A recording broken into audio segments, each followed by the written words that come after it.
Did you get a pen? I did not get a pen. No, We're gonna give you a pen. I get a pen this time. You have to get a pen. Nice, very good. That's right. We can get going whenever you want. Yeah.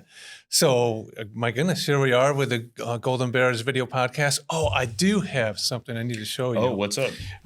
My wife actually has made us T-shirts. No kidding. Yeah. You're kidding. No, not at all. Let me see. She did send me a pair. It is. This is what it's going to list. Here's the font so you can see.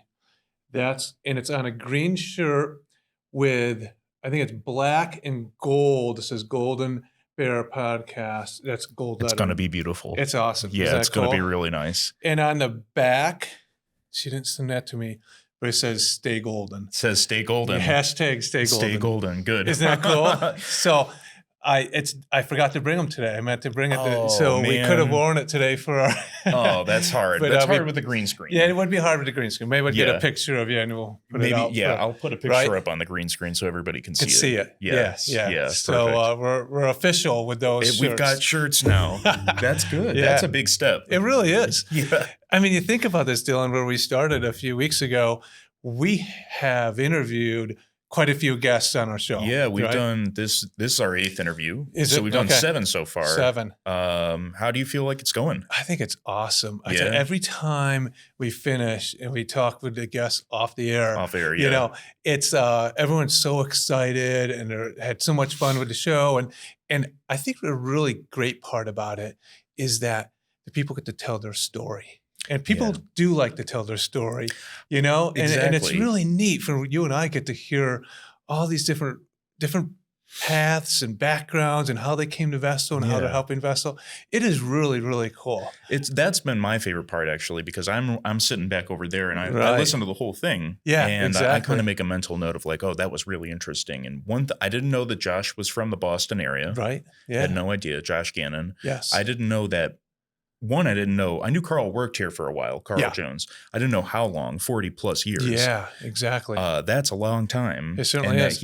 His whole family came from Pennsylvania to the Vestal area. And it had so many of them worked at Vestal School. Yeah, his dad did, right? Yeah, exactly. Yeah, and uncles. And it was really, that's pretty wild, isn't it? Yeah, I think that's part of, that's one of the really nice things about this whole podcast is learning more about what makes Vestal Vestal. Right. It really does.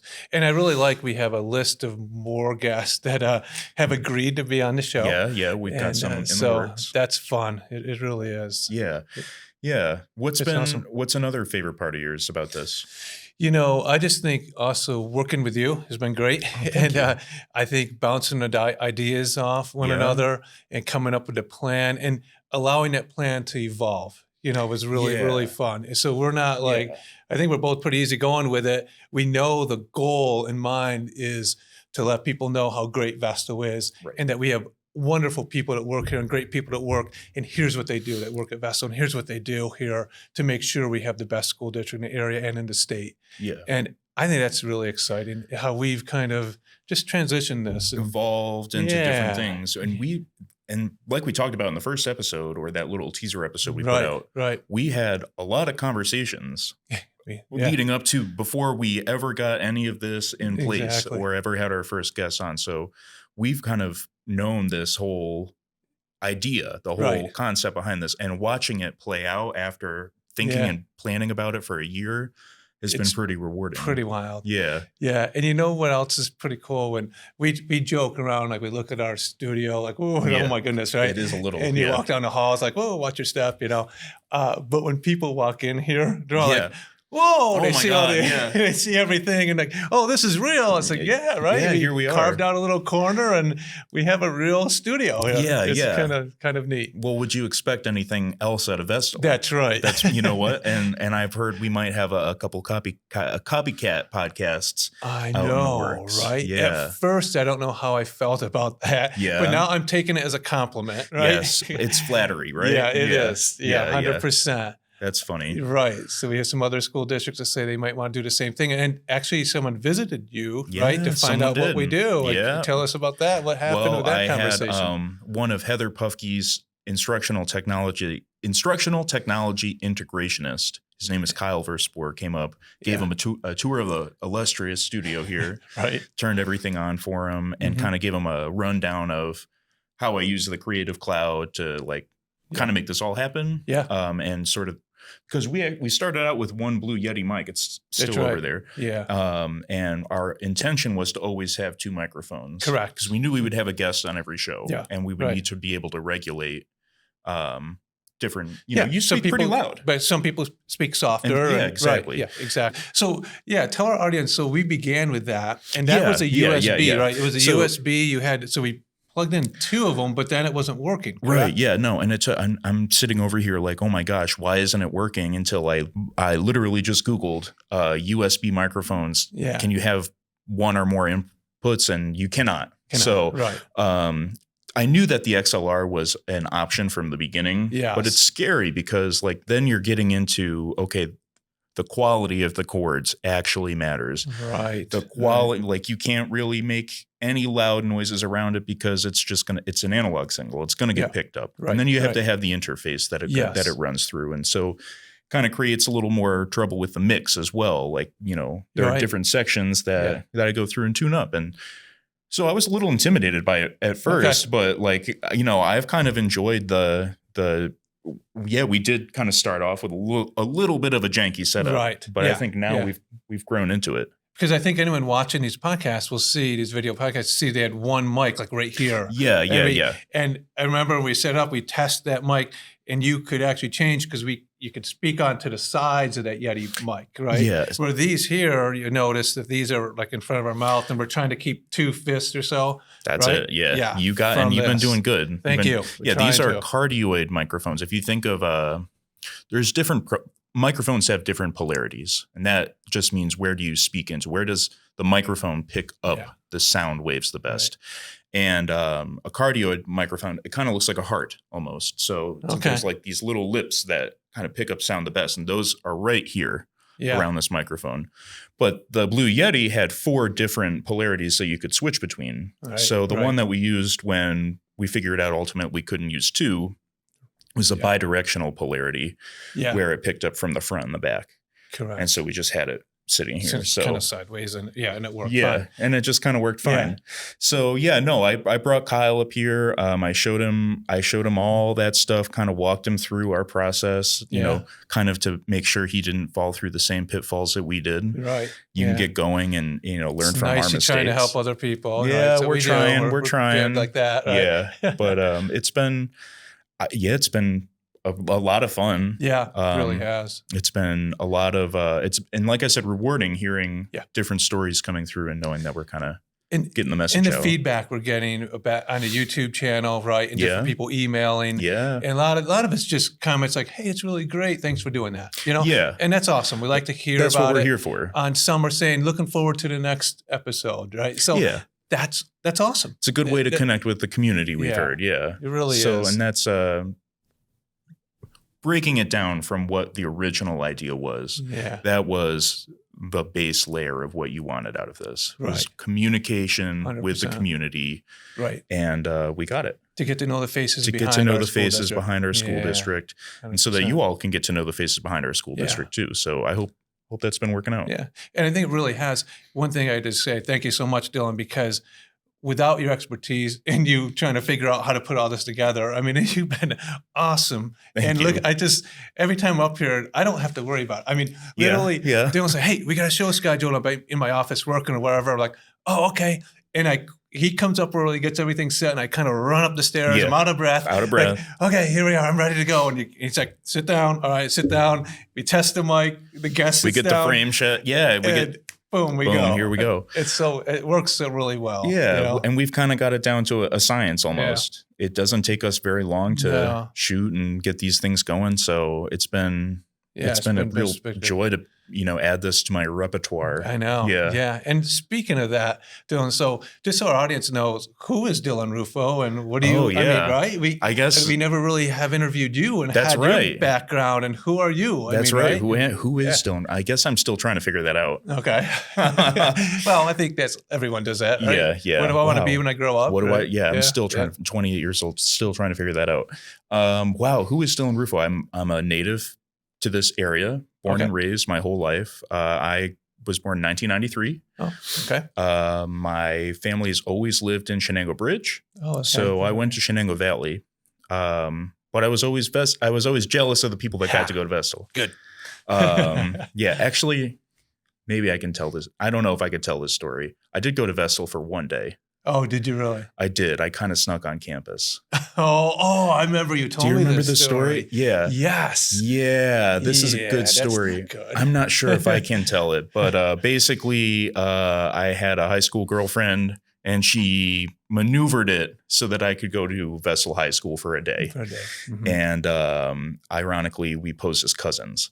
Yeah. And I followed her around, did the Vestal voices. Good. Oh, did you really? Yeah, I did. Yeah, PE. That's cool. I sat in on a biology class, and it was it's fun because so I went to CV, and I had a good education at CV. I'm not knocking that at all. A lot of great memories too, but when I was going to high school, I had very few options: social studies, math, science, and social studies, math, science, English, a foreign language, and I took music classes. Okay. And we had some art electives, but we never had. And so I had this high school girlfriend, right? Yeah. She went to Vestal, I went to CV.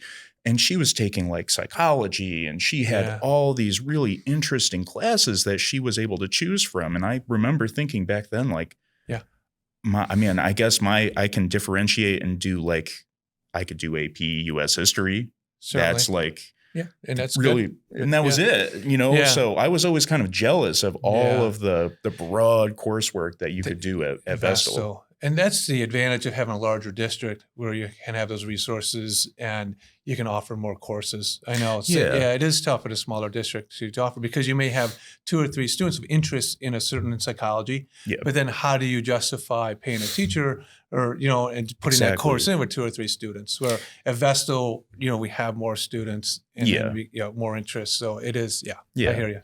So I graduated from Shenango Valley in 2011. Mm-hmm. And at the time, I thought I was going to complete a music degree. Okay. Kind of put that a little bit on the side, and I went to SUNY Broome for a year. Yeah. Which was a really good experience for me. I ended up going to a music school that didn't work out. Finished my associates back at SUNY Broome. Yeah.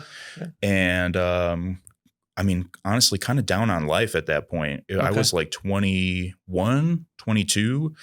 And, thought my prospects of like doing anything in music was done. And I'm going to have to be like, I'm going to have to just work a regular job. And so that's what I did for a while. And eventually I found this civil service. I took a civil service test. Okay. Yep. And I got canvassed by Vestal. I came in for an interview.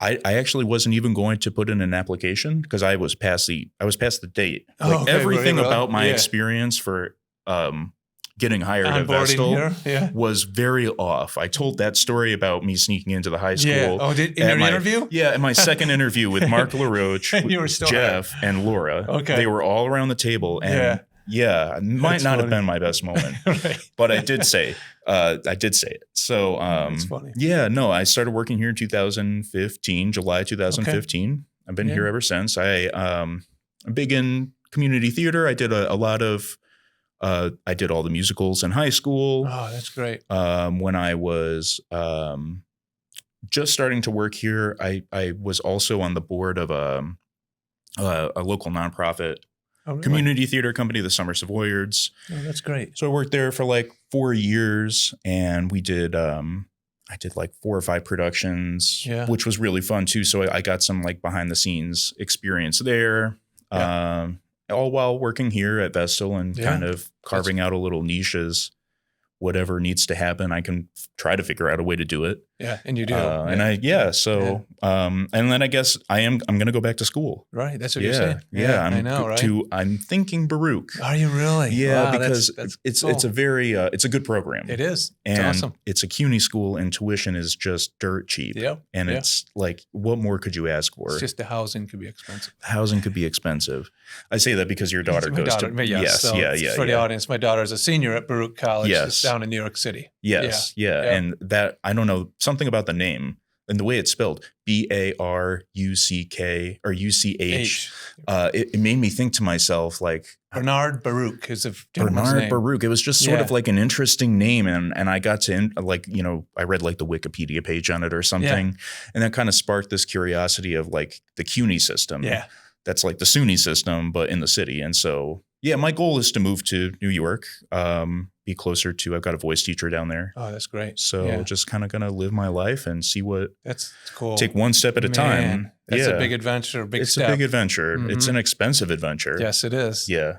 But you're young, might as well go for your dream, right? Yeah, I'm just going to saddle myself in debt. The better. That's it. Exactly. More education, the better. Never hurt with education. Yes, that's right. Yeah. So thinking about Baruch, I was reading a book years ago, and it was so odd. And I remembered this line, and it said, so Bernard Baruch said at one point, those who matter don't care, and those who care don't batter to me. And I just remember that for a long time reading. And then my daughter, when she was applying to Baruch, go to Baruch, I was like, Baruch, how do I know that name? And I searched it and I found it. So what it was there was some, and I don't recall who Bernard Baruch was. But anyway, there was some gathering with these like really top people.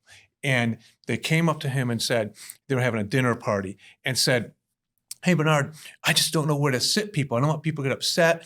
Some want to sit near you, sit near someone else. And how do we do this? And he said that. He said, well, those that matter, oh boy, now I'm forgetting. Oh no. Right? In one of those moments.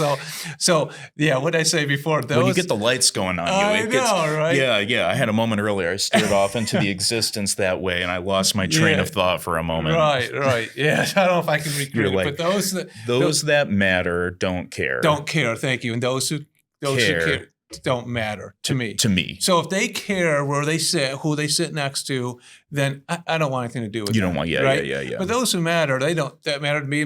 They don't care where they sit. Right. Exactly. I thought that was just really profound. That is a real great way to look at life. Like, that is really interesting, actually. You're invited to a dinner party. It doesn't matter who you sit with. You meet someone. Everyone's gonna be interesting. You talk with people, face value. Right. So I just thought that was like basically the kind of person that's going to care about where they're sitting at a dinner party is not the kind of person that I would even want at my dinner party. 100%. Yeah. That was a quote from him. And Bernard Baruch. Yeah. Very cool. Yeah. I don't know what he did either. I don't know. Enough to have a college named after him, though. That's pretty big. Yeah.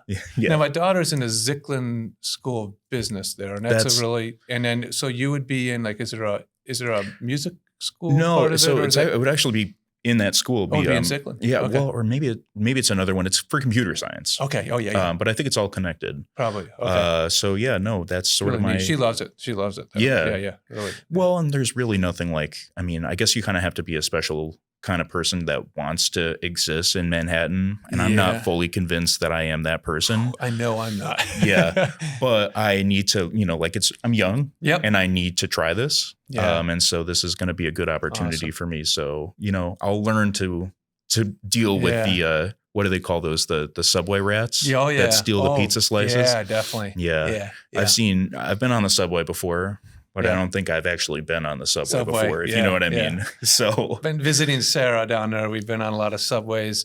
What's really cool is the city bikes. You see those green bikes? Yeah. You just go put your credit card on and you hop on, you ride around, you drop it off someplace. And I think you can get a monthly subscription too. Yeah, something like that. That's crazy. Yeah, because I know my daughter, she'll be like on her way to some place and she's riding a bike and she'll talk with her headphones on. She'll call us and we'll be talking to her and she's like riding her bike through the city. It's like, that's kind of cool. Well, and I think, also like here, I live on the south side of Binghamton. Yeah. So I live like a mile away from downtown Binghamton. Okay. And that's pretty convenient. And I walk there all the time and I walk around the neighborhood. But when you're in the city, you have to walk. So I'm looking forward to being out and about. Yep. Yeah. And I'm especially thinking I'm not going to have enough money to eat a whole lot, or at least as much as I do now. Gotcha. So I'm thinking New York City is going to be like a great weight loss plan for me. I'm hoping I'm like somewhere in the 60 to 80 pounds off zone, in a year from now when you see me next. So that's awesome. Who knows? Twofold, right? Twofold. Education and education. Be near Michael, my voice teacher. Lose weight. way. It's there's no downsides to this. So that's great. Yeah. Well, I know we're really going to miss you. I keep trying to convince them not to go or just do online courses because we would love to keep you here. And you do so much, I know, for assistant superintendent for instruction.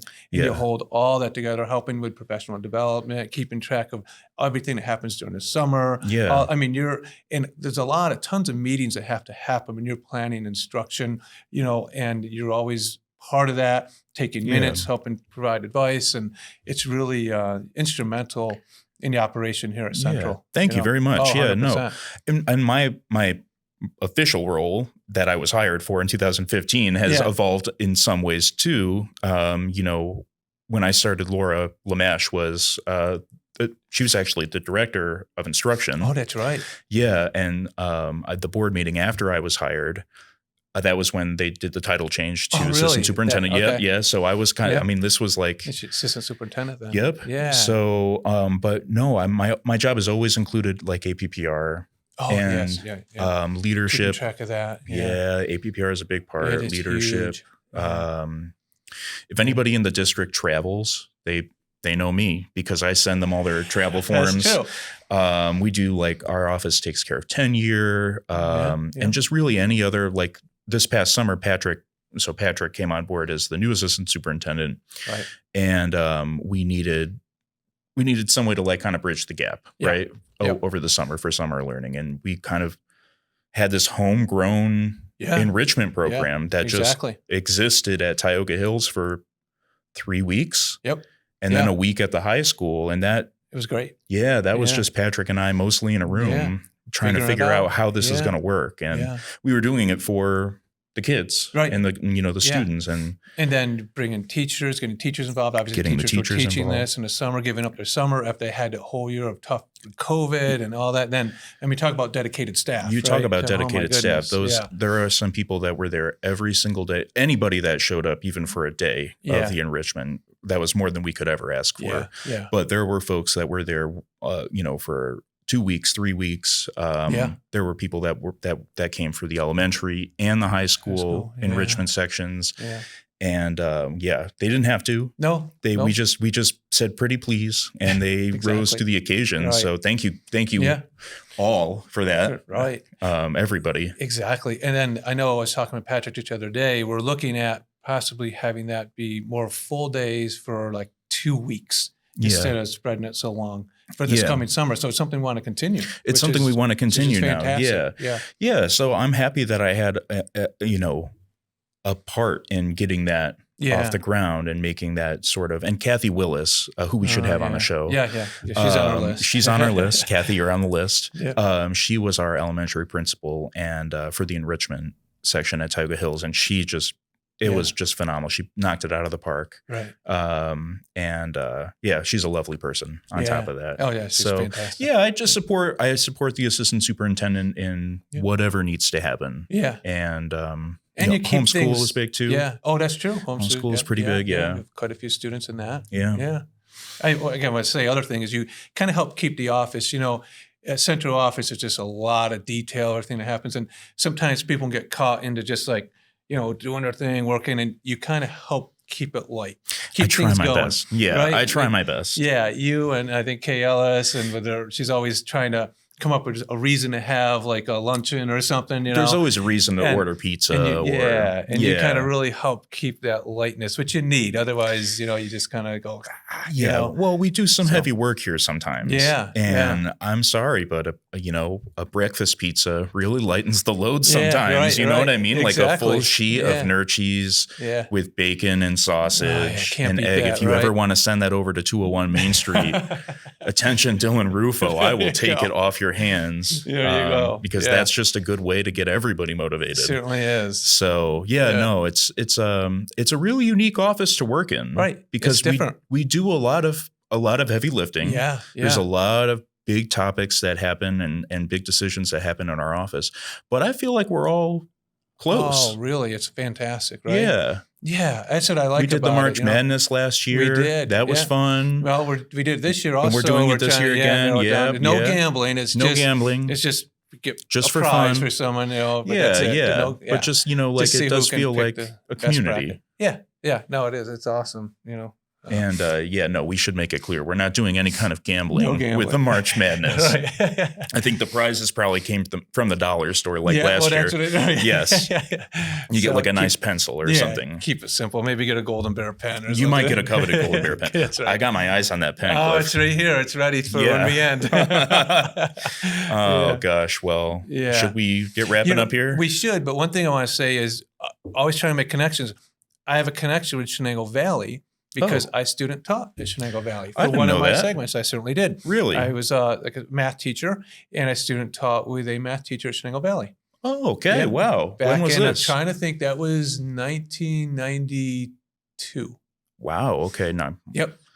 That was a year before I was born, Cliff. I don't know anybody there. So I was going to ask you, do you know anyone? Do I know anybody? I mean, there were a couple people that might have started around 92 when I was graduating that were leaving at that time, but who knows? Who knows? Yeah. It was a great place to go to school. Great school. Oh my goodness. Yeah.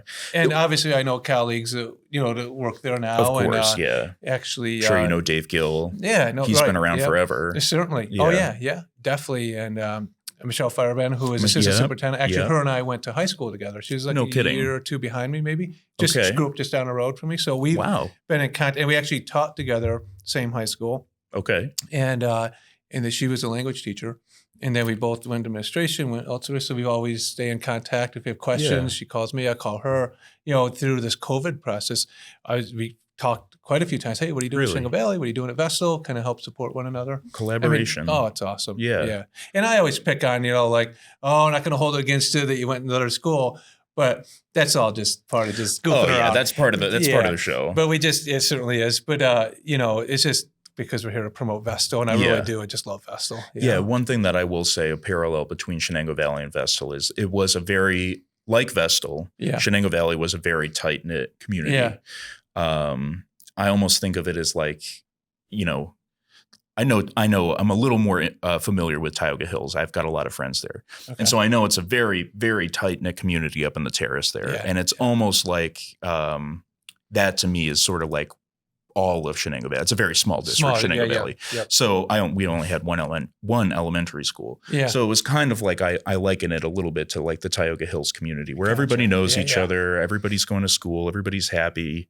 Yeah. And it's just a nice community. So yeah, it certainly is. Been really lucky to be part of a lot of nice communities.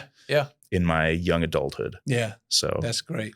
Well, that's so cool. Yeah. I mean, it's good to get to know you. I guess I didn't know some of those details that you explained today, where you grew up and everything. That's pretty wild. Yeah. But I really want to thank you for all you do here. And you're a key component of allowing that continuous growth of Vestal to make sure that we're the best that we can be, and always trying to make sure we stay on top and that we are the best. And we offer the best education for our students in our school community. Thank you very much, Cliff. Yeah, definitely 100%, Dylan.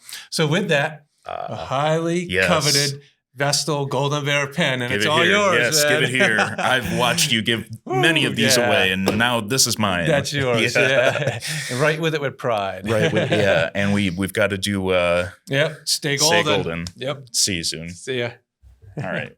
Very good.